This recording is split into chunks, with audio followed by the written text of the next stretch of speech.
علیکم ورحمت الله وبرکاتو. ګرانو مینوالو، زه یم ستاسو ورور عطاالله جان چوټو. امید لرم چې بالکل ټیک ټاک پې خوشحاله اوسئ، اباد اوسئ. ملګرو که زموږ چینل چا نه سبسکرایب کړی نه سبسکرایب کړئ، او که نورو ملګرو سره دا ویډیو شیر کړئ لازما. نننی ټاپک چې کوم دی ډېر مختلف ټاپک دی. دا ټاپک په تاسو ډېر زیات خوښیږي، خو مهرباني وکړئ زه به ستاسو دپاره دا ټاپک چې کوم دی وړوکی کم، خو مهرباني وکړئ چې دا نورو ملګرو سره شیر کړئ. او نننی ټاپک چې کوم دی ما ته خلکو ډېر زیاتې میسج کولې چې یاره مهرباني وکړه په دې ټاپک باندې دا خبره وکړه. نو ملګرو زما ټولو ته دا درخواست دی چې بالکل روغ جوړ به یئ او الله مو خوشحاله ساته. خو نننی ټاپک چې کوم دی زمونږ په دې پورې دی، د واده پورې دی، د کویدنې پورې دی، د سنت پورې دی، او د ختمونو باره کې دی، یا هسې څوک خیرات کوي د هغې باره کې دی. نو ملګرو هم دا خبره به چې کوم دی تاسو ټول اورئ، او د خیر زکات چې کوم مثال کې دی یا د نورو واده باره کې دی، نو هغه خلکو ته زما د طرفه چې کوم دی دا یا ښځې دي یا سړي دي. دې کې ما ته ښځو میسیج کړی چې عطاالله بهی چې کوم دی مهرباني وکړه په دې ټاپک باندې تاسو خبره وکړئ. نننی ټاپک چې کوم دی زمونږ ډېر ښه ټاپک دی.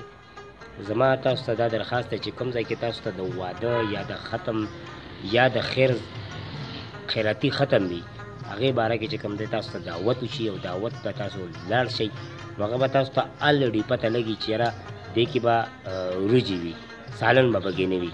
نو هغه ملګرو ته، هغه خویندو ته، هغه مشرانو ته زمونږ دا درخواست دی چې هغوی دا نه وایي چې آیا تاسو له به سالن لازما پخ کړئ، ولې چې وس مطابق باندې به هغوی وریجې پخ کړي او هغه به تاسو له ښیني، او هغوی بیا تاسو له ذهني پریشانه شي په خیر کې، زکات کې، یا مثال کې غم کې، یا خادی کې، یا کویدن شي یا سنت شي، نو هغوی ذهني پورې پریشانه شي، ستاسو خفګان هم شي.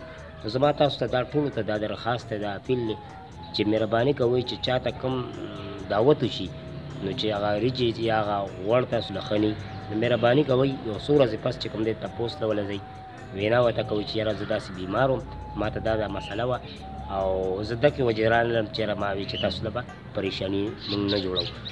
ځکه چې داسې مختلف خلک دي چې هغوی وریجې وله ښې نه وي، هغوی انتظار کوي هغوی چې کوم دی یا واده وي، هغوی چې دی ذهني پریشانه شي، یا داسې خیراتي ختم وي، او ډېر خلک چې هغه ګڼئ او واده وي یا د نور څه دغه وي، نو هغې کې چې کوم دی موږ روټۍ وخورو، او هغې کې چې کوم دی موږ هغوی ته دوا ونه کړو او راپاسو ترې نه الټه ورته دا خبره وکړو چې یاره دا پیپړې وې، دا هډوکې وه، د ما ته غوښه وانه شوله، ما ونه خوړه، او دا دی دا دی.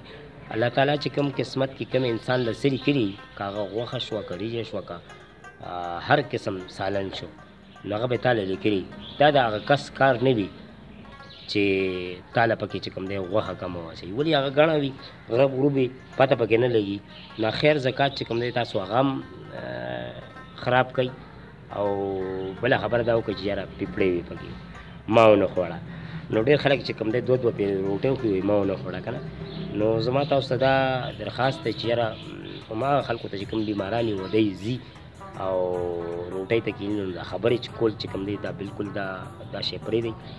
او دا ټاپک به تاسو نن پورې اوسه پورې چا هم نه اورېدلي، خو مهرباني کوئ چې هغه خیر زکات چې هغوی څاروي حلال کړئ، نو هغه چې کوم دی تاسو وله د ثواب هغه ګټه چې کوم دی تاسو وله واړوئ، ختم یې کوئ وله.